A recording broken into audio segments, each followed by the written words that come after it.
EACC, wamiliki wa kampuni za udalali zilizohusika katika uuzaji wa mali ya taasisi ya mafunzo ya ufundi ya Matili katika kaunti ya Bungoma kutokana na deni bandia na la udanganyifu wamefika kwenye afisi za EACC kuandikisha ama kurekodi taarifa.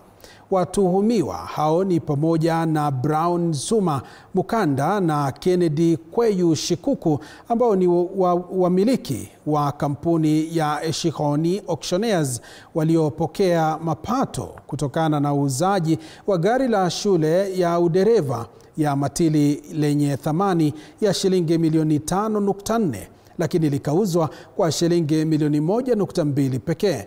Walitakiwa kufika mbele ya EACC pamoja na Samson Itonde ambaye ni mmiliki wa Dominion Auctioneers ambaye kwa sasa ameajiriwa na Ramagon Construction Company Limited kupora na kuuza mali zaidi kwa madai ya deni ambalo uchunguzi wa EACC umebaini kuwa ni la uongo na halipo.